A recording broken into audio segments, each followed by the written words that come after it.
Stephen Johnson, Extra Life, A Short History of Living Longer.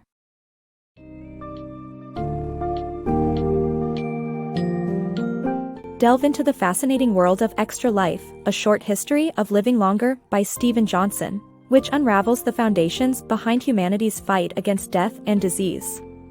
This book summary uncovers the amazing discoveries, tireless innovators, and key turning points in extending human lives.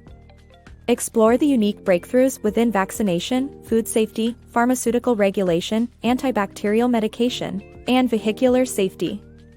Join us as we shed light on the complex interactions, strategies, and efforts that have contributed to humanity's momentous successes in living longer.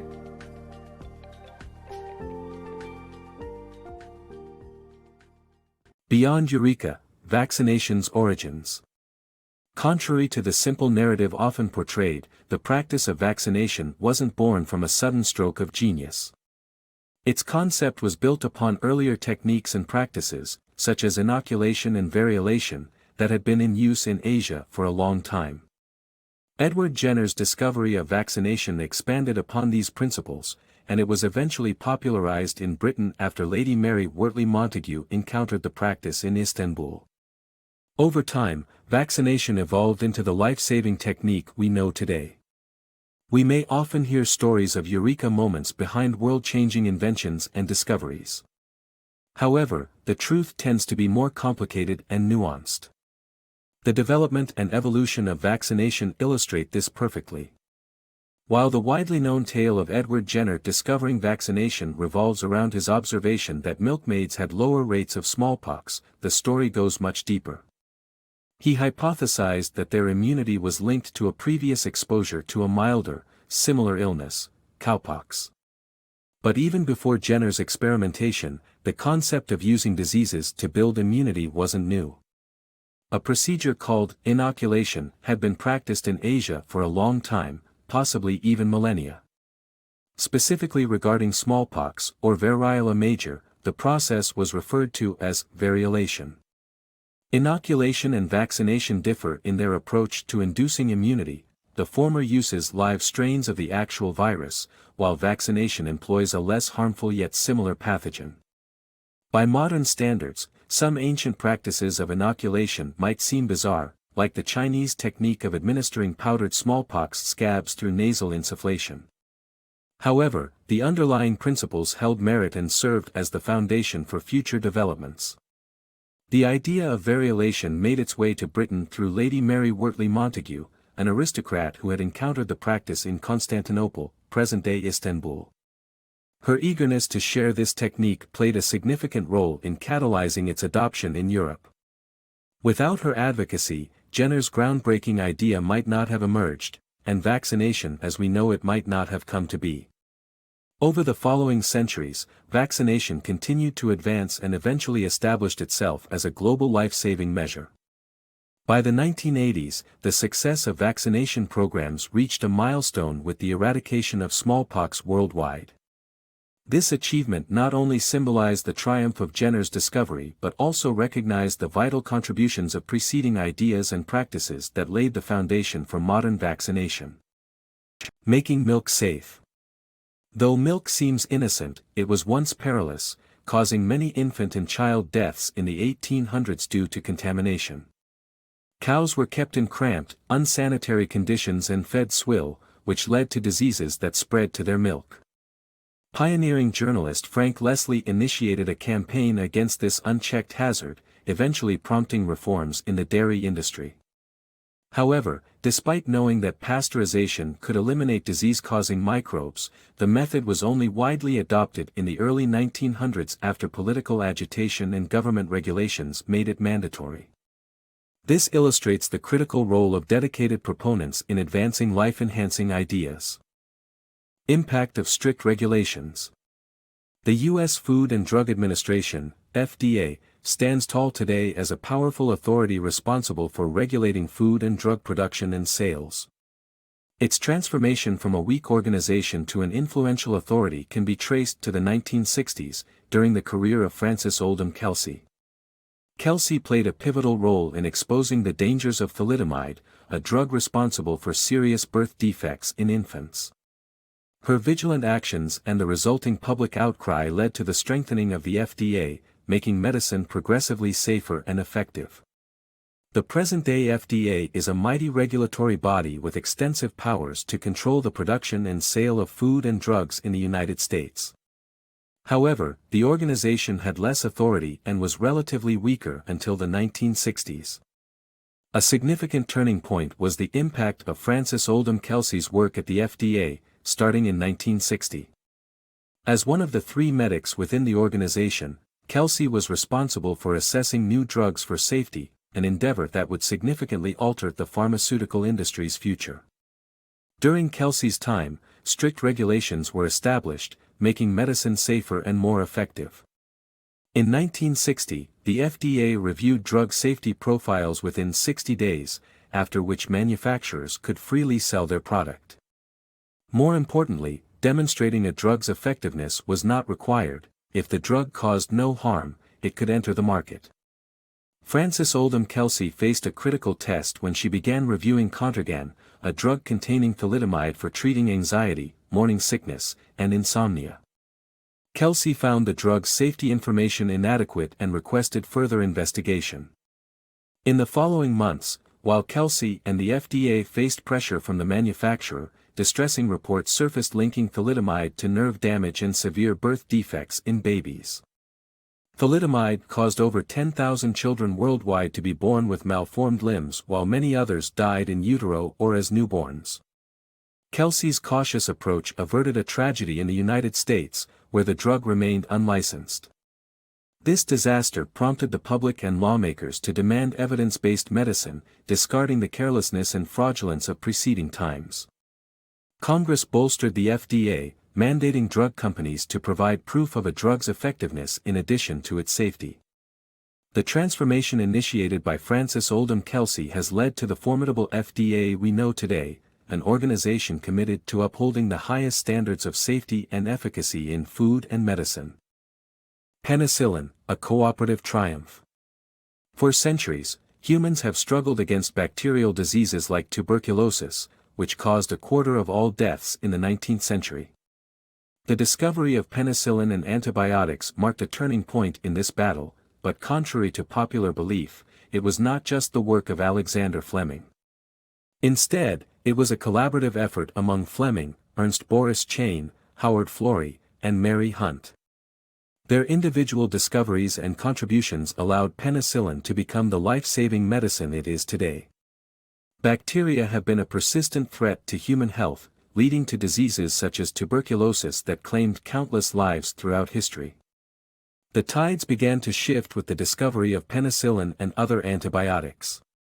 Contrary to a simplified tale of chance, the story of penicillin is one of collaboration and persistence. While it's true that in 1928, Scottish scientist Alexander Fleming accidentally discovered the antibiotic properties of penicillin mold, his findings were only the starting point. He observed that a mysterious mold had stopped the bacterial growth on his sample, hinting at the potential of this substance to battle infections that had plagued humanity for eons. Taking Fleming's discovery further, two Oxford scientists, German-Jewish refugee Ernst Boris Chain and Australian Howard Florey, recognized penicillin's potential. They conducted animal and human trials and eventually brought the project to the U.S. during World War II. Its life-saving capabilities garnered massive interest from authorities. Another unsung hero in this collective effort is bacteriologist Mary Hunt, known as Moldy Mary. She understood the challenge of producing penicillin at scale and searched extensively for mold samples that could reproduce more efficiently. Her determination ultimately led her to find the perfect strain in a decaying supermarket cantaloupe. Almost every strain of penicillin in use today can be traced back to that very cantaloupe. This remarkable story highlights not just the initial discovery by Alexander Fleming but the invaluable contributions and cooperation among scientists that unleashed the full potential of penicillin, saving countless lives worldwide. Driving change in car safety. Driving has always been a stressful task, with human lives at stake amid unpredictable road conditions. Only a few decades ago, the safety features we now rely on didn't exist, leading to car accidents being the third most common cause of death in the early 1950s. However, innovative engineers and scientists worked diligently to change the industry's stance on car safety. Enter Volvo and Niels Bohlin, an aeronautical engineer with a vision to transform the lethal impact of car crashes. His ingenious creation, the 3-point seatbelt, exponentially decreased the risk of fatalities. Volvo's decision to not enforce their patent in favor of humanitarian benefits led to a substantial shift in car safety standards worldwide. As you sit behind the wheel of your car, surrounded by metal and glass, you're likely well aware of the unpredictability of roads and other drivers. It's hard not to feel anxious, considering the fragility of the human body. Now, picture driving in a time when essential safety mechanisms like seat belts, airbags, and recessed steering wheels weren't invented yet. This dangerous reality was faced by drivers in the early 1950s, making car accidents the third leading cause of death in the United States. Faced with the challenge of creating safer vehicles, a group of engineers and scientists in the early and mid-20th century began to push for change. The automobile industry, however, was initially reluctant to embrace safety improvements, dismissing them as a futile attempt to mitigate the inherent risks of high-speed travel. A pivotal moment in car safety history came when Swedish car manufacturer Volvo hired Niels Bohlin, an aeronautical engineer, to focus on increasing vehicle safety. Bohlin quickly zeroed in on the seat belt, a rudimentary safety feature that only provided minimal protection. By reimagining its design, he introduced the 3-point seatbelt, a groundbreaking invention that extended from the hip anchor points across the wearer's shoulder, reducing car crash fatalities by an astonishing 75%.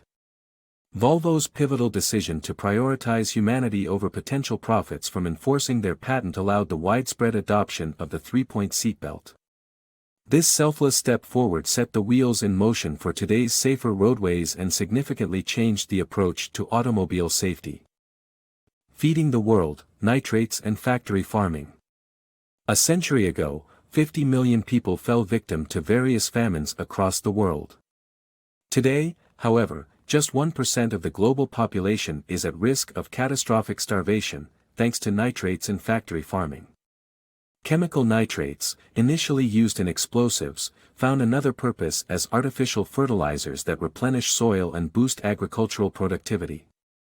Furthermore, factory farming, specifically with poultry, has dramatically reduced the cost of chicken and made it accessible to nearly everyone. Although modern farming practices have their ethical issues, they play a vital role in feeding the rapidly growing population. Just 100 years ago, famines claimed nearly 50 million lives around the world as they ravaged societies under myriad causes like adverse weather, World War I aftermath, and disastrous central planning. In the mid-19th century, the Irish potato famine alone led to the death of 1 in 8 people in Ireland, while famine wiped out a third of Northern Europe's population in the 1300s. Fast forward to the present day, a mere 1% of the global population is endangered by catastrophic starvation. The driving forces behind this remarkable change. Nitrates and factory farming, both of which contribute to the world's thriving sustenance. Nitrates have been primarily used in 2 disciplines, explosives, as potassium nitrate, and agriculture, as ammonium nitrate. Previously, nitrates for explosives were sourced from bird and bat droppings, but as demands grew, a better supply was needed. In 1908, German chemist Fritz Haber discovered how to synthesize nitrates, which not only proved valuable for the military but also for agriculture. By producing ammonium nitrate, Haber created an artificial fertilizer that would eventually drastically enhance farm productivity and decrease famine risks. The second factor in keeping starvation at bay is the controversial practice of factory farming, particularly the intensive management of livestock, like chickens. Instead of letting chickens roam free, they were confined in small coops, prompting well-being concerns. Despite the ethical issues, these techniques significantly lowered chicken costs and made meat affordable for almost everyone. While modern farming practices, such as factory farming and the use of artificial fertilizers, come with ethical dilemmas. Their critical role in feeding the world's booming population remains undeniable. These innovations have played a major part in the drastic reduction of famine and hunger worldwide.